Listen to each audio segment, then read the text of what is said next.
Tesla just cracked the battery code, and this changes everything. Welcome back to the Electric Viking. This article and hundreds and hundreds of other articles are also posted on our website, so you can check that out. I'll put a link in the description. Today, we're diving into something that I genuinely believe is one of the most important battery manufacturing breakthroughs Tesla has ever achieved, maybe the most important. Most people have absolutely no idea this just happened. Tesla has quietly solved the problem that has been holding back cheaper, better electric vehicle batteries for years. Now, I'm talking about higher energy density batteries. Tesla just filed a patent with the USPTO that details how they've successfully cracked the dry cathode process. And it is now in mass production, as in right now. This is not the situation where you see someone file a patent and then 4 years later they actually start using it. They're actually using this now at Gigafactory, Texas. So this isn't a lab experiment. This isn't a promise. It's real, and it's already rolling out in vehicles this minute. By the time you're watching this video, there'll be thousands of vehicles with this new battery technology. Let me break this down for you because the details are genuinely fascinating. Every battery cell, including the 4680 cells that Tesla makes themselves, has 2 electrodes, an anode, and a cathode. So 2 electrodes, 1 anode, 1 cathode. For years, Tesla had already been using a dry process to make the anode, but the cathode, that was still made using a wet slurry method. A process that requires toxic liquid solvents, enormous energy-intensive drying ovens stretching hundreds of feet long, and expensive solvent recovery systems just to clean up the mess.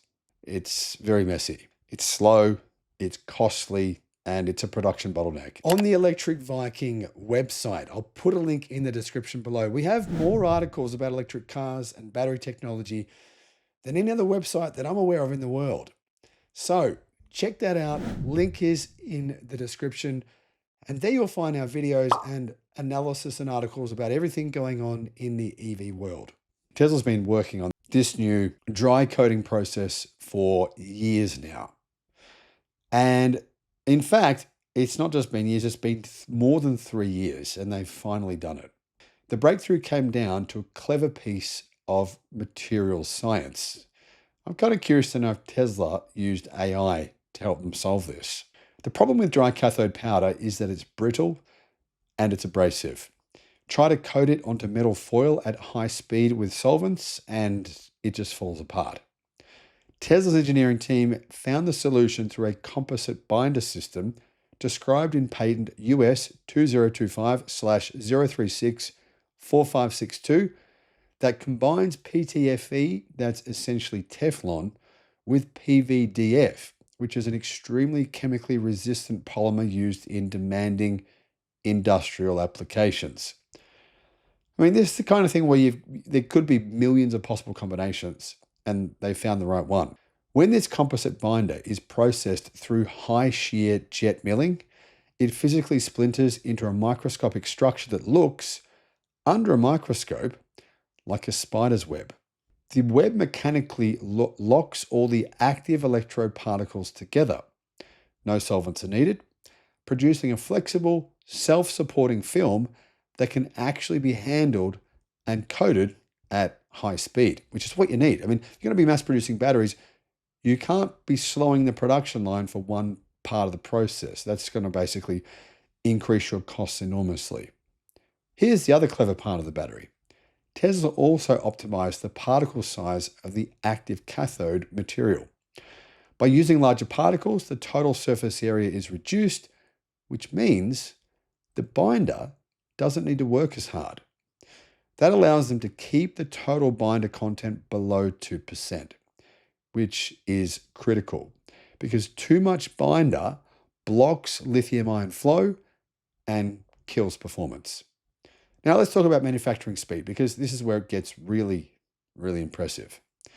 In early development, using pure PTFE meant the electrode film had to go through up to 10 passes through high pressure rollers before it was actually usable.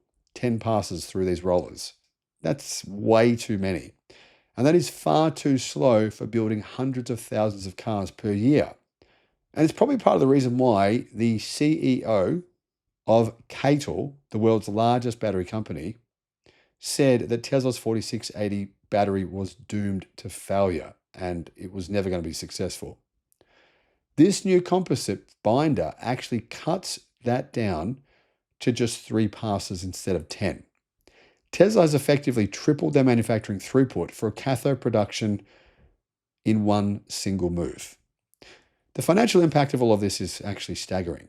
By eliminating the wet slurry process entirely, Tesla can shrink the physical footprint of its battery manufacturing lines by 50%. Yeah, guys, think about that. That means half the factory floor space is needed to make the same number of cells. And each of those cells is being made at a much faster speed than previously. That's not a small tweak. That's a fundamental redesign of what a battery gigafactory looks like and costs to build. On top of that, removing the wet process cuts capital equipment investment by more than 40%, and it slashes overall electrode production costs by nearly half. So we're talking about a cell that is drastically cheaper to manufacture, and performance data actually backs it up.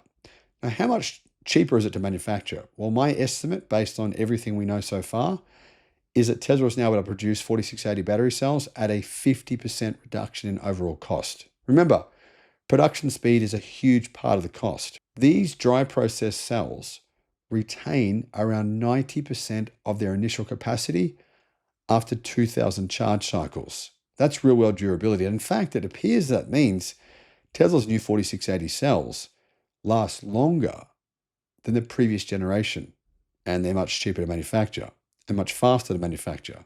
It's actually a big deal. Now let's talk specs because context matters here. The 4680 cell, that's 46 millimeters in diameter and 80 millimeters tall, was already a leap forward when Tesla introduced it. It's kind of interesting that Tesla used metric numbers, isn't it? 46 and 80 rather than imperial, which is what people use in the United States.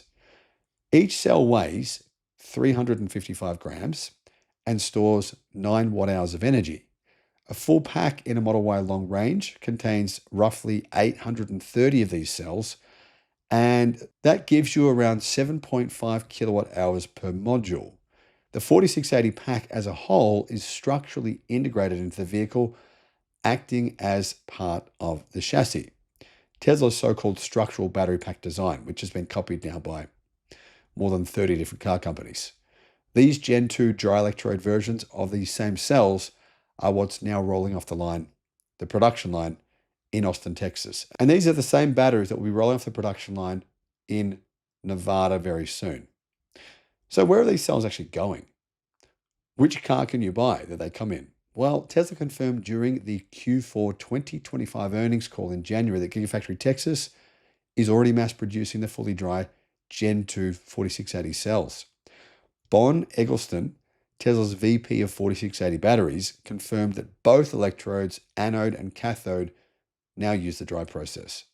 And these cells are going into select Model Y vehicles built in Austin right now, with a wider rollout planned for the Cybertruck, which uses the same cells, the Cybercab, and the Tesla Semi through 2026 and into 2027. So many of Tesla's vehicles by 2027 will have these batteries. In fact, probably most of them. And that also includes the enormous battery packs that they're going to be going to the Tesla Semi. The Cybercab, though, in particular, is worth watching closely. It's designed from the ground up around cost efficiency. And in fact, it's the most efficient vehicle in the world by a very wide margin. Tesla needs to get that vehicle's price point low enough to make robotaxi economics work and to enable them to massively undercut Waymo and Uber to take market share. Cheaper 4680 cells are a direct enabler of that business model. Obviously, this is very, very important for that vehicle to work. So what does all this mean for the bigger picture?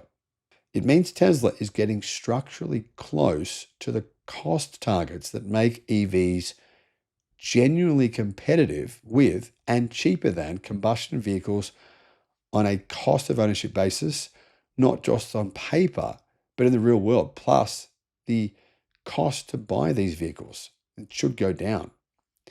Cheaper factories, faster production, lower cost per cell, same or better performance. That is the combination the entire industry has been chasing.